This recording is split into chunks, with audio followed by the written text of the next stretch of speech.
बारे में। सबसे पहले हम देखते हैं कि संघ की कार्यपालिका के अंदर कौन कौन आते हैं। तो यूनियन एग्जीक्यूटिव डिपार्टमेंट के अंदर सबसे पहले आते हैं आपके president, vice president, union minister of council, AGI, attorney general of India, supreme court, ये सभी हमारे यूनियन एग्जीक्यूटिव के अंदर आते हैं। और ये सारे जो है दिए गए हैं आर्टिकल 52 से 151 के अंदर जो है वो हमारी यूनियन एग्जीक्यूटिव डिपार्टमेंट मेंशन है। लेकिन हम पढ़ेंगे राष्ट्रपति के बारे में और प्रेसिडेंट के बारे में दिया गया है। प्रेसिडेंट के बारे में जो दिया गया है आर्टिकल 52 से लगाकर 62 तक मेंशन है प्रेसिडेंट के बारे में। अब सबसे पहले आर्टिकल 52 के अंदर दिया गया है प्रेसिडेंट की पोस्ट के बारे में, राष्ट्रपति की पोस्ट के बारे में मेंशन है। और आर्टिकल 52 में कहा गया है कि भारत का एक राष्ट्रपति होगा, इंडिया का एक राष्ट्रपति होगा। संघ की जो कार्यपालिका शक्ति है, एग्जीक्यूटिव डिपार्टमेंट है, वो राष्ट्रपति में लीन है। राष्ट्रपति एक तरह से फॉर्मल हेड होता है एग्जीक्यूटिव डिपार्टमेंट का। और आप सबको पता है कि रियल पावर का यूज कौन करते हैं, मिनिस्टर ऑफ काउंसिल, मंत्रिपरिषद करते हैं प्रधानमंत्री की सलाह के द्वारा। तो राष्ट्रपति की सलाह के लिए उनके पास जो है वो मंत्रिपरिषद होती है। रियल पावर का यूज है वो प्रधानमंत्री और मंत्रिपरिषद के द्वारा किया जाता है। लेकिन फॉर्मल हेड जो होता है वो कौन होता है, आपका प्रेसिडेंट होता है। तो संघ की कार्यपालिका का प्रधान कौन होता है, राष्ट्रपति होता है। और आर्टिकल 52 के अंदर मेंशन है कि भारत का एक राष्ट्रपति होगा। आर्टिकल 53 के अंदर दिया गया है राष्ट्रपति के कार्य और शक्तियों के बारे में, उसकी पावर के बारे में मेंशन है, जो हम आगे पढ़ेंगे। 54 आर्टिकल के अंदर दिया गया है राष्ट्रपति के इलेक्शन के बारे में। ये राष्ट्रपति का जो इलेक्शन होता है वो इनडायरेक्ट होता है, अप्रत्यक्ष आधार पर होता है। उसको जनता जो है वह डायरेक्ट नहीं चुनती है। राष्ट्रपति के इलेक्शन के लिए एक निर्वाचक मंडल का गठन किया जाता है। निर्वाचक मंडल का गठन किया जाता है, इलेक्शन जो है वह कमेटी का गठन किया जाता है। तो राष्ट्रपति का निर्वाचन जो है वह अप्रत्यक्ष आधार पर किया जाता है।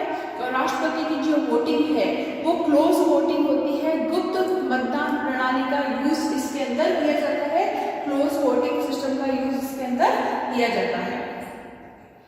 आर्टिकल 55 के अंदर मेंशन है राष्ट्रपति के इलेक्शन का प्रोसेस। अब यह है कि राष्ट्रपति के इलेक्शन में कौन कौन भाग ले सकता है। राष्ट्रपति के इलेक्शन में लोकसभा के निर्वाचित सदस्य जो भी कैंडिडेट जो है वो निर्वाचित हुए हैं, इलेक्टेड हुए हैं, तो लोकसभा के निर्वाचित सदस्य,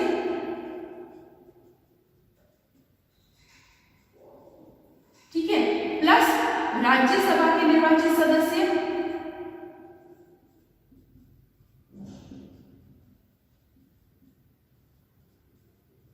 ओके।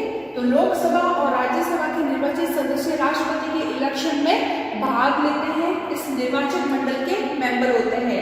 यानी कि संसद के जो है वो सारे मेंबर जो है राष्ट्रपति के इलेक्शन में भाग ले सकते हैं। इसके अलावा आप सबको पता है कि भाई यूनियन के अंदर, जो संघ के अंदर सेंट्रल गवर्नमेंट में तो आपकी संसद होती है, पार्लियामेंट होती है। पार्लियामेंट के जो है वो दो पार्ट होते हैं, लोकसभा और राज्यसभा। लेकिन अगर हम राज्यों की बात करें, है ना, स्टेट लेवल पर बात करें, तो स्टेट लेवल में क्या होती है, आपकी विधानसभा होती है, विधान परिषद होती है। विधानसभा लेजिस्लेटिव असेंबली, विधान परिषद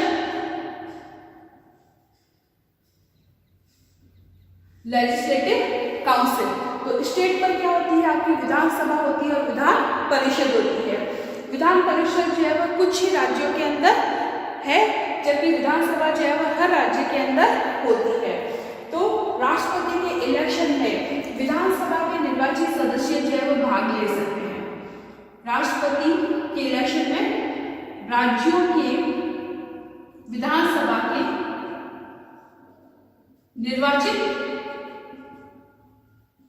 सदस्य भाग ले सकते हैं। ओके, जो भी लेजिस्लेटिव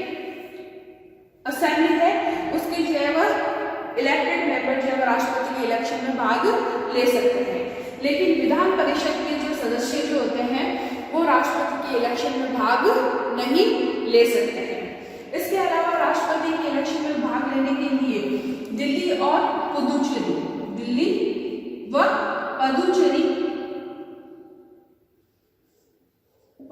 पुदुचेरी के विधानसभा के सदस्य,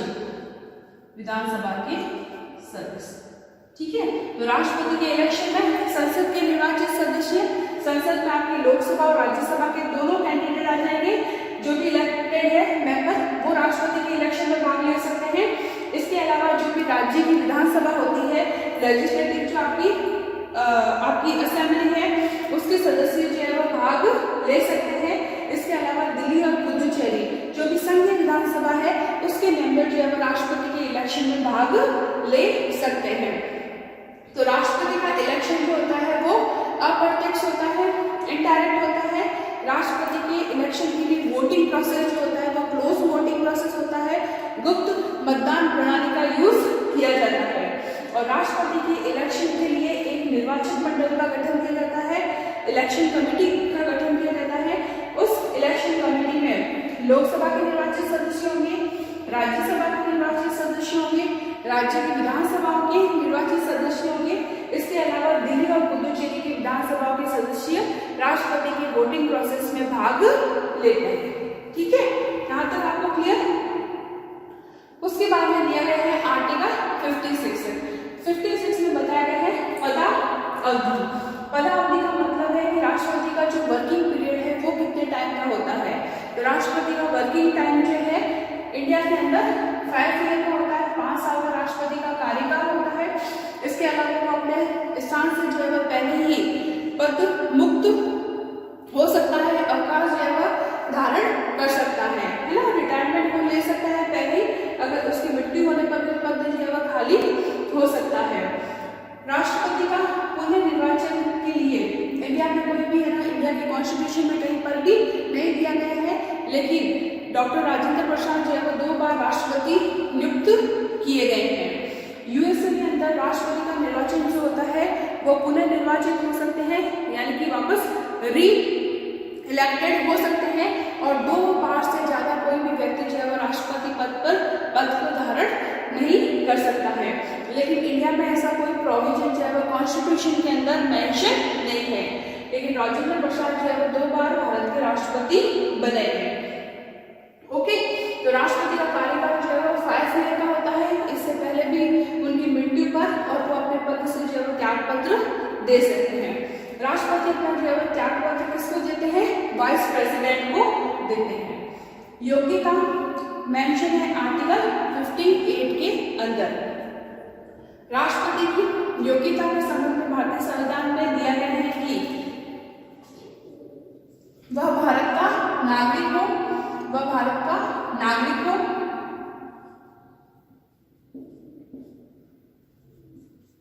उसकी एज 35 ईयर प्राप्त कर चुकी हो, यानी कि कोई भी व्यक्ति जिसने 35 वर्ष की आयु प्राप्त कर चुकी हो वो राष्ट्रपति पद की योग्यता जो है वो ग्रहण करता है, वो भारत का नागरिक होना चाहिए। थर्ड है, वह किसी लाभ के पद पर कार्य नहीं करता हो, वह किसी लाभ के पद पर कार्य नहीं करता। ठीक है, किसी भी जो है वो लाभ के पद पर वो कार्य नहीं करता हो, वह संसद की जो है वो दोनों सदनों का मेंबर नहीं होना चाहिए, वह राज्य विधानसभाओं का मेंबर नहीं होना चाहिए, वह भारत में किसी भी पदाधिकारी के रूप में नियुक्त नहीं होना चाहिए, वह दिवालिया नहीं हो, वो पागल घोषित नहीं किया गया हो न्यायालय के द्वारा, और वो 35 ईयर की एज जो है वो प्राप्त कर चुका हो। तो ये नॉर्मल एलिजिबिलिटी जो है वह प्रेसिडेंट की पोस्ट के लिए रखी गई है। इसका मतलब है कि भारत के जो है वो बहुत सारे लोग जो है राष्ट्रपति पद के लिए उम्मीदवार हो सकते हैं, लेकिन सबसे बड़ी विशेषता ये है कि जो भी कैंडिडेट जो है वो राष्ट्रपति के इलेक्शन में खड़ा हो रहा है उसको उसके समर्थन में इस निर्वाचक मंडल के 50 मेंबर के द्वारा उनका नाम जो है वो प्रपोज किया जाना चाहिए। इस निर्वाचक मंडल के 50 मेंबर के द्वारा कोई भी हो सकते हैं, चाहे लोकसभा हो, राज्यसभा हो, राज्यों की विधानसभा के द्वारा, किसी के भी द्वारा 50 मेंबर के द्वारा राष्ट्रपति का नाम जो है वो ऐसे प्रपोज होना चाहिए और 50 मेंबर के द्वारा जो है वो राष्ट्रपति का नाम जो है वो एक्सेप्ट किया जाना चाहिए। यानी कि जो भी व्यक्ति राष्ट्रपति पद के लिए खड़ा हो रहा है उसको 100 मेंबर का जो है वो समर्थन प्राप्त होना चाहिए, तब वो व्यक्ति जो है वह राष्ट्रपति पद के लिए खड़ा हो सकता है। यहाँ तक क्लियर? मतलब भारत के राष्ट्रपति के लिए ये योग्यताएं निर्धारित की गई है कि वह भारत का नागरिक हो, 35 वर्ष की आयु प्राप्त कर चुका हो, लाभ पद पर कार्य कर रहा हो। इस हिसाब से भारत की पूरी जनसंख्या जो है वो राष्ट्रपति पद के लिए खड़ी हो सकती है।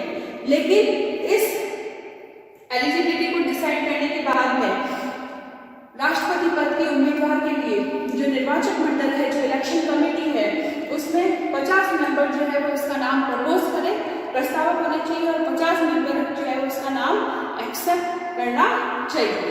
ये राष्ट्रपति पद के लिए न्यूनतम कैटेगरी रखी गई है। अब आर्टिकल 59 के अंदर मेंशन है राष्ट्रपति पद की शर्तें। जो भी व्यक्ति राष्ट्रपति के पोस्ट के लिए खड़ा हो रहा है, नॉमिनेट हो रहा है, वह संसद का सदस्य नहीं होना चाहिए, लोकसभा या राज्यसभा में से किसी का भी मेंबर नहीं हो, राज्य विधानसभा का मेंबर नहीं होना चाहिए। इसके अलावा वह किसी भारत के किसी हायर पोस्ट पर जो है वह नियुक्त नहीं होने चाहिए। राष्ट्रपति पद के लिए जो व्यक्ति है उसके वेतन है, भत्ते हैं और उनकी जो उपलब्धियां है उनके कार्यकाल में कम नहीं की जाएगी। यहाँ तक क्लियर? राष्ट्रपति पद के लिए जो भी उम्मीदवार खड़े हो रहे हैं उनको एक मिनिमम रेशियो जो है वो प्राप्त करना जरूरी होता है, न्यूनतम कोटा जो है वो प्राप्त करना जरूरी होता है। राष्ट्रपति के उम्मीदवार को न्यूनतम कोटा, इसको कोटा ही बोलेंगे, ठीक है, कोटा प्राप्त करना जरूरी होता है। तो जो भी व्यक्ति राष्ट्रपति का जो है वो इलेक्शन लड़ रहा है उसको कुल वैध मत जो भी वोटिंग मिलती है अपॉन 2+1, यानी कि उसको 50% से जो है वो अधिक वोट मिलना चाहिए। राष्ट्रपति के कैंडिडेट को 50% से जो है वो अधिक वोट मिलना चाहिए, तभी वो जो है वो राष्ट्रपति पद के लिए नॉमिनेट होगा। और राष्ट्रपति का जो इलेक्शन है वो आप सभी को पता है सिंगल ट्रांसफरेबल वोटिंग मेथड के अकॉर्डिंग होता है। एकल संक्रमणीय मत पद्धति या एकल हस्तांतरण मत पद्धति के द्वारा राष्ट्रपति का वोटिंग होता है। यहाँ तक क्लियर? अब राष्ट्रपति के कैंडिडेट को 50% से अधिक मत मिलना चाहिए, जिसको न्यूनतम कोटा कहते हैं। जो भी कुल वैध मत है अपॉन 2+1, इसको निकालेंगे तो कैंडिडेट को जो है वो 50% से अधिक वोट मिलेंगे। अब राष्ट्रपति की जो वोटिंग के लिए सिंगल ट्रांसफरेबल वोटिंग मेथड का यूज किया जाता है। तो ये सिंगल ट्रांसफरेबल वोटिंग मेथड है क्या? जैसे फॉर एग्जांपल अगर हमारे पास जो है वो राष्ट्रपति पोस्ट के लिए जो है 3 कैंडिडेट हैं, फर्स्ट मीरा कुमारी, सेकंड है रामनाथ कोविंद,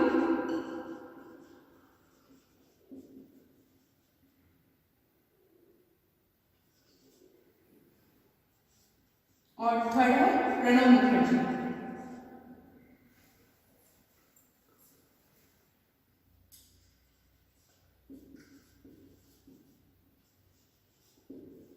ठीक है, ये 3 राष्ट्रपति पद के लिए जो है वह इलेक्शन में खड़े हो रहे हैं। तो हर कैंडिडेट जो भी निर्वाचक मंडल के जो कैंडिडेट हैं इन तीनों को वोटिंग देंगे, लेकिन प्रायोरिटी के बेसिस पर। जैसे कि फॉर एग्जांपल निर्वाचक मंडल के कैंडिडेट है वो, जैसे कि मीरा कुमार को उन्होंने फर्स्ट नंबर पर रखा है, मीरा कुमारी को जो है उन्होंने फर्स्ट नंबर पर रखा है, रामनाथ कोविंद को उन्होंने जो है वो सेकंड नंबर पर रखा है और प्रणब मुखर्जी को उन्होंने थर्ड नंबर पर रखा है। कहने का मतलब है कि एक कैंडिडेट जो है वह इन तीनों को वोट करेगा, लेकिन प्रायोरिटी के बेस पर। फॉर एग्जांपल जैसे फर्स्ट कैंडिडेट जो राष्ट्रपति पद के लिए मेंबर है उनको वोटिंग दे रहे हैं, तो उन्होंने जैसे उनकी फर्स्ट प्रायोरिटी है मीरा कुमारी, तो उन्होंने डाल कोविंद को, तो उन्होंने सेकंड नंबर डाला। थर्ड पर प्रणब मुखर्जी, तो उन्होंने प्रणब मुखर्जी के लिए थर्ड नंबर दिया। इसी टाइप से हर कैंडिडेट जो है वह वोटिंग देगा। सेकंड कैंडिडेट ने मान लो मीरा कुमारी को सेकंड नंबर पर रखा, रामनाथ कोविंद को जो है उन्होंने फर्स्ट प्रायोरिटी दी और प्रणब मुखर्जी को उन्होंने रखा थर्ड नंबर पर। तो इस टाइप से हर कैंडिडेट जो इलेक्शन कमेटी के हैं वो वोटिंग करेंगे। उस वोटिंग को कैलकुलेट करने के बाद में जिनकी फर्स्ट नंबर है, फर्स्ट प्रायोरिटी पर जिनको रखा गया है और उनकी वोटिंग जो है वो 50% से ज़्यादा हो, तब वह राष्ट्रपति पद के लिए जो है इलेक्शन में विनर होगा, अदरवाइज वो नहीं होगा। जैसे फर्स्ट प्रायोरिटी पर सबसे पहले जो है मीरा कुमारी को जो है वह सब लोगों ने फर्स्ट प्रायोरिटी पर रखा है, लेकिन उनका जो है वो वोट रेशियो 50% से कम है, 50% से ज़्यादा नहीं है। तो उस केस में फर्स्ट प्रायोरिटी कैंसिल हो जाएगी और सेकंड प्रायोरिटी के मेंबर को काउंट किया जाएगा। अगर सेकंड प्रायोरिटी के मेंबर जो है जैसे रामनाथ कोविंद है और उनका जो है वह वोटिंग 50% से ज़्यादा है, लेकिन फिर भी वो सेकंड प्रायोरिटी पर है, तो भी वो जो है वह इलेक्शन के लिए जो है वह एक विनर कैंडिडेट जो है वह डिक्लेयर होंगे। अगर सेकंड में भी नहीं होते तो इस केस में जो है वह थर्ड प्रायोरिटी काउंट की जाती है। कहने का मतलब यह है कि राष्ट्रपति के इलेक्शन में जो भी कैंडिडेट खड़ा हो रहा है उन सब कैंडिडेट को निर्वाचन मंडल का हर कैंडिडेट प्रायोरिटी के बेस पर वोट देता है। हर कैंडिडेट को वोट दिया जाता है, लेकिन वो प्रायोरिटी रखता है कि फर्स्ट नंबर पे, सेकंड नंबर पे और थर्ड नंबर पे। लेकिन साथ में ये भी काउंट किया जाता है कि फर्स्ट नंबर वाला व्यक्ति जो है वो 50% से ज़्यादा वोट उसको मिल रहा है या नहीं मिल रहा है, या सेकंड नंबर पर जो व्यक्ति उसको 50% से ज़्यादा वोट मिल रहा है या नहीं मिल रहा है। जिसको भी 50% से ज़्यादा वोट मिलेगा वो राष्ट्रपति के लिए विनर कैंडिडेट होगा। इस संबंध में एक एग्जाम्पल है कि जब वीवी गिरी जो है राष्ट्रपति बने तो वह सेकंड बार जो आपका प्रायोरिटी मेथड है उससे जो है राष्ट्रपति के लिए वो विनर कैंडिडेट डिक्लेयर हुए थे, राष्ट्रपति वीवी गिरी। यहाँ तक बच्चों क्लियर। अब राष्ट्रपति के लिए जो भी उम्मीदवार खड़े हो रहे हैं वो 15,000 की जमानत राशि जो है वह आरबीआई में या संसद के द्वारा निर्धारित कोष में जो है वह जमा करवाते हैं। ये राष्ट्रपति के लिए नहीं होता है, बल्कि संसद के इलेक्शन हो रहे हैं तो हर कैंडिडेट जो खड़ा हो रहा है वो एक जमानत राशि जो है वह जमा करवाता है। मिनिमम जो है वह मनी जो है वह संसद के द्वारा जो है निर्धारित कोष में या आरबीआई के अंदर जमाई करवाई जाती है। और अगर कैंडिडेट को टोटल वोट का जो है 1/6% वोट नहीं मिलता है तो ये राशि जब्त हो जाती है। कहने का मतलब है कि उसको 1/6 वोट प्राप्त करना जरूरी होता है टोटल वोटिंग का। अगर उसको इतना भी वोट नहीं मिलता है तो ये राशि जो है क्या हो जाएगी, जमा हो जाएगी। और यह हर इलेक्शन में जो है कैंडिडेट के द्वारा रखी जाती है, जमा करवाई जाती है। अब हम लेंगे शपथ। राष्ट्रपति को शपथ कौन दिलाता है? सुप्रीम कोर्ट का मुख्य न्यायाधीश। और अभी सुप्रीम कोर्ट का मुख्य न्यायाधीश कौन है? चीफ जस्टिस कौन है? शरद बोरबड़े। और ये बने हैं 2019 के अंदर। और अगर उनकी अनुपस्थिति में जो सुप्रीम कोर्ट है उनका कोई भी वरिष्ठ न्यायाधीश है वो राष्ट्रपति को शपथ दिला सकता है। यहाँ तक क्लियर। फिर आता है आर्टिकल 61 जिसके अंदर दिया गया है महाभियोग इम्पीचमेंट प्रोसेस के बारे में। अगर राष्ट्रपति जो है संविधान के नियमों के अनुसार कार्य नहीं कर रहा है तो उसको अपने पद से जो है वह हटाया जा सकता है। राष्ट्रपति को अपने पद से हटाया जा सकता है, लेकिन इसकी सूचना जो है वह लिखित रूप में 1/4 कैंडिडेट के द्वारा, संसद के जो भी सदस्य हैं 1/4 कैंडिडेट के द्वारा जो है इसकी लिखित सूचना जो है वो राष्ट्रपति को दी जानी चाहिए 14 दिन पहले। फिर बाद में पार्लियामेंट के किसी भी सदन के अंदर, चाहे लोकसभा हो चाहे राज्यसभा हो, वहां पर इम्पीचमेंट का प्रोसेस जो है वो लाया जा सकता है। इम्पीचमेंट प्रोसेस लाया जाने के लिए 1/4 मेंबर की जो है वह स्वीकृति मिलनी जरूरी होती है।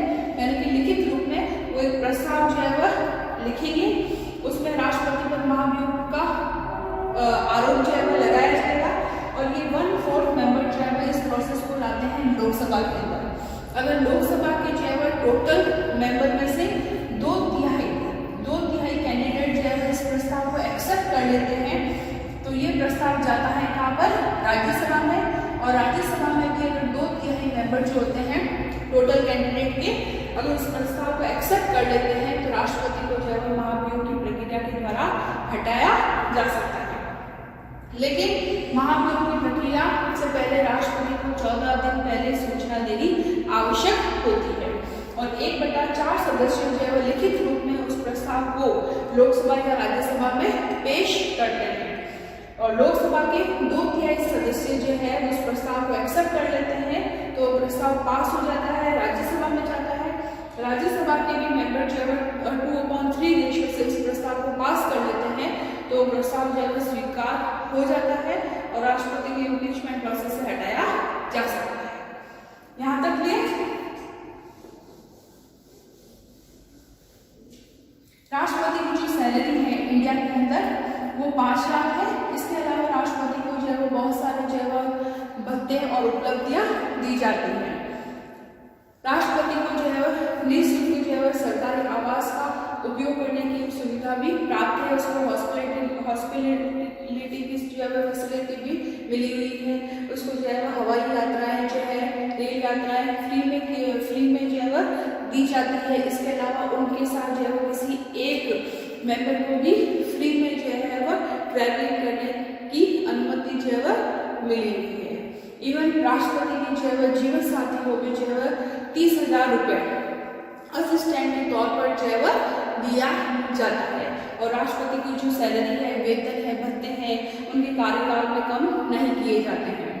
पहले राष्ट्रपति की जो सैलरी थी वो 1.5 ही थी, 1.5 लाख रुपए राष्ट्रपति की जो है सैलरी थी। लेकिन 2017 के बाद में राष्ट्रपति की सैलरी में इंक्रीमेंट किया गया और ये सैलरी जो है अब जो है 5 लाख तक है। ठीक है। इसके अलावा सारे जो है फैसिलिटी है वो राष्ट्रपति को जो है आजीवन मिलती है। चिकित्सा की सुविधा राष्ट्रपति को आजीवन मिलती है। उनके वेतन भत्ते उपलब्धियों में कभी कमी नहीं की जाती है। इसके अलावा राष्ट्रपति भवन में जो मीटिंग्स होती है ना, जो भी आगे राष्ट्रपति के लिए जो भी कैंडिडेट मिलने के लिए आते हैं उन सब के लिए जो है नाश्ते की है जो भी फैसिलिटी दी जाती है उनके लिए गवर्नमेंट जो है 2.5 करोड़ रुपए जो है खर्च करती है। 2.5 करोड़ रुपए जो है खर्च किया जा सकता है। यह सब राष्ट्रपति को जो है सुविधाएं मिली हुई है।